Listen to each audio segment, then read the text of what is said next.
नमस्कार दोस्तों, मैं न्यूट्रिनिस्ट अंकिता शुक्ला आपके लिए नेक्स्ट वीडियो लेकर आई हूँ जिसमें मैं आपको कार्बोहाइड्रेट के बारे में बताऊँगी।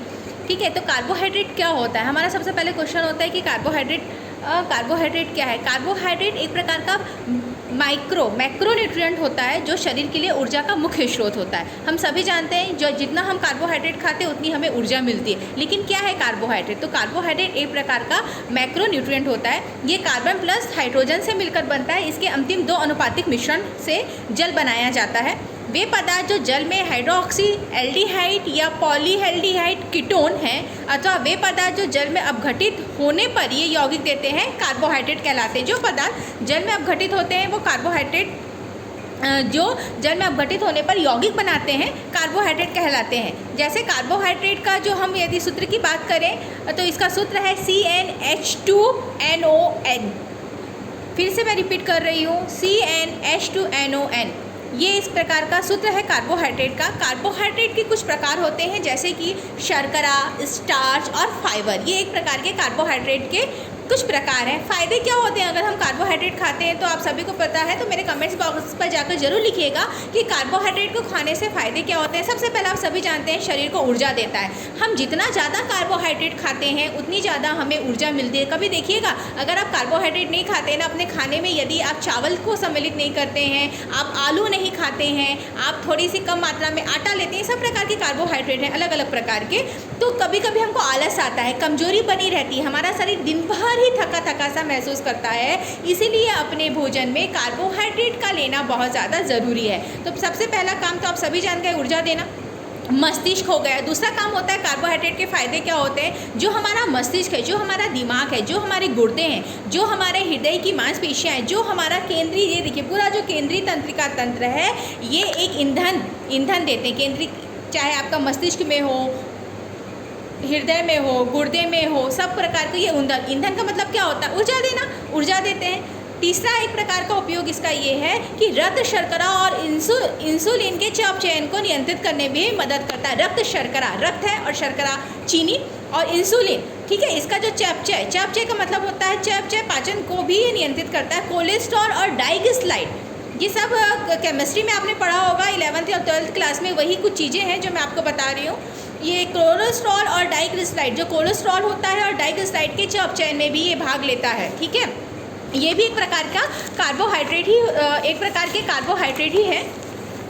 कार्बोहाइड्रेट छोड़ने से नुकसान क्या होता है? सबसे पहले हम तो बोलते हैं भाई हम बहुत मोटे हो गए हैं, अब हम कार्बोहाइड्रेट नहीं खाएंगे। देखिए, यदि आप अपने शरीर से तुरंत कार्बोहाइड्रेट की मात्रा हटा देते हैं, तुरंत यदि आप कार्बोहाइड्रेट नहीं लेते हैं, तो इसके दुष्परिणाम के लिए भी रेडी रहिए। क्योंकि कार्बोहाइड्रेट नहीं खाने से, कार्बोज नहीं खाने से, कार्बोहाइड्रेट को ही हम कार्बोज कहते हैं, नहीं खाने से हमारे शरीर में बहुत ज़्यादा नुकसान होता है। सबसे पहला है आलस और सुस्ती। आप सभी जानते हैं आलस और सुस्ती। जब हम अपनी डाइट में कब्ज, मतलब कार्बोहाइड्रेट को बाहर कर देते हैं, जो हम खाना खाते हैं ना, उस खाना से यदि हम कार्बोहाइड्रेट हटा देते हैं, उस खाने से चावल हटा देते हैं, रोटी हटा देते, थोड़ा एक दो रोटी ही खाते हैं, बाकी चावल तो बिल्कुल ही हटा देते हैं, तो जो शुरुआती समय में जो हमें कमजोरी है ना, वो ज़्यादा महसूस होगी। दिन भर शरीर हमारा कमज़ोर रहेगा। क्यों? क्योंकि हमारे शरीर को ऊर्जा कहाँ से मिलती है? आप सभी जाके कमेंट्स बॉक्स में लिखिएगा, कार्बोहाइड्रेट से। कार्बोहाइड्रेट क्या है? ऊर्जा देने का ईंधन है। और यदि हम अपने शरीर से कार्बोहाइड्रेट को ही पूरी तरह से एक साथ हटा देंगे तो हमारा शरीर तो वैसे ही थका थका महसूस करेगा, क्योंकि वो ईंधन का काम कौन करता है? कार्बोहाइड्रेट। और जब ईंधन का काम जब कार्बोहाइड्रेट करता है तो वही हमारे शरीर से कम हो गया है, उसको ही हम अपने भोजन में शामिल नहीं कर रहे हैं।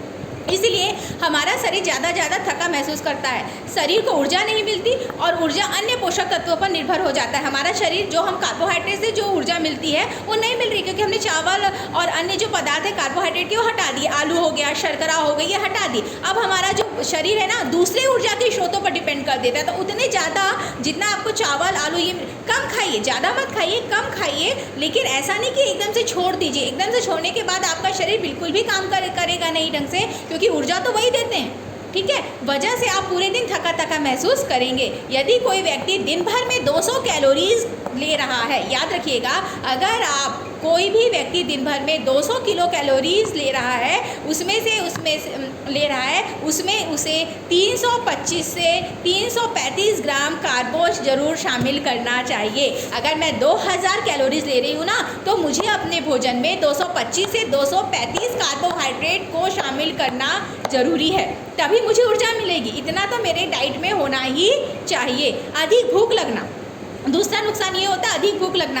आमतौर पर जब हम कार्बोहाइड्रेट को छोड़ देते हैं, जैसे चावल खाते हैं तो पेट फूला फूला महसूस होता है, तो लगता है पेट भरा है। और जब हम नहीं खाते हैं उन चीज़ों को, तो हमें बहुत दिन भर भूख लगती है, लगता है ये भी खा लेते हैं, कुछ भी खा, जो मिलता है वो खा लेते हैं और बोलते हैं अरे हम तो खाए हैं, पता नहीं कहाँ गया।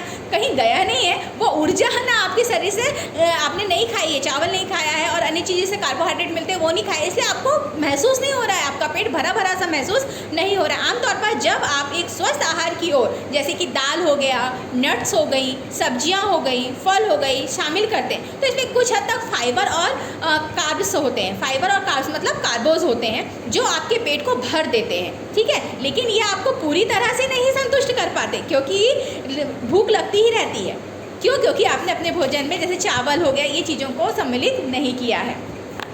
कार्बोहाइड्रेट आप सभी जानते हैं किससे मिलता है, बाजरा हो गया, चावल हो गया, गेहूं हो गया, जो कंद है, जो ज़मीन के अंदर मिलने वाले कंद है, चाहे जिमी कंद हो, चाहे शकरकंद हो, इन सब में, आलू हो, इन सब में आपका कार्बोहाइड्रेट रहता है। सबसे ज़्यादा कार्बोज हमें सफ़ेद चावल से मिलता है। अगर आप ब्राउन राइस खाएंगे तो उसमें उतना कार्बोज नहीं है जितना वाइट राइस में होता है। तो याद रखिएगा, वाइट राइस में सबसे ज़्यादा कार्बोज होता है।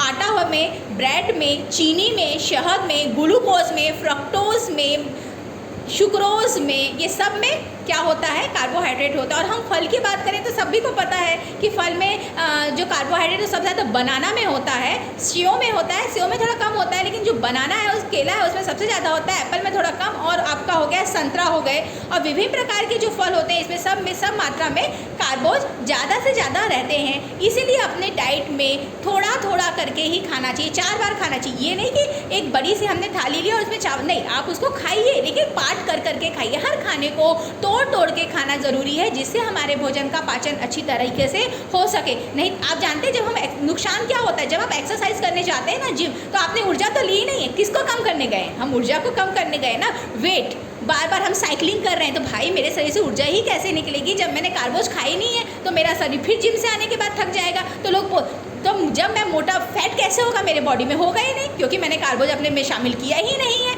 जो थोड़े से नट्स और बाकी चीज़ों से मुझे जो कार्बोज मिल रहे हैं, उससे मेरा फैट उतना ज़्यादा गेन नहीं हो रहा है। तो जिम जाने का कोई मतलब ही नहीं होता, ठीक है। अगर आप जिम जा रहे हैं तो आपकी बॉडी भी वैसी होनी चाहिए। जैसे जब तक मैं कार्बोहाइड्रेट अपने भोजन में ज़्यादा सम्मिलित नहीं करूँगी, तो जिम जाने का कोई मतलब नहीं, क्योंकि जिम जाने के बाद फिर मुझे थका था, क्योंकि मैंने जितना खाया उतना पचा दिया, मतलब उतनी ऊर्जा मेरे बॉडी से निकल गई है, ठीक है। इस प्रकार के नुकसान हमारी बॉडी में होते हैं। प्लीज़ अगर आपको मेरा कार्बोज या कार्बोहाइड्रेट का अच्छा लगा हो, मेरा सेशन आपको अच्छा लगा होगा, तो प्लीज़ जाके आप अंकिता केडिला चैनल को सब्सक्राइब कीजिए, लाइक कीजिए, शेयर कीजिए, ज़्यादा से ज़्यादा लोगों तक पहुंचाइए। और अगर आपको कोई जानकारी और चाहिए तो प्लीज़ मेरे कमेंट्स बॉक्स पर जाकर करिए। जय श्री राम दोस्तों।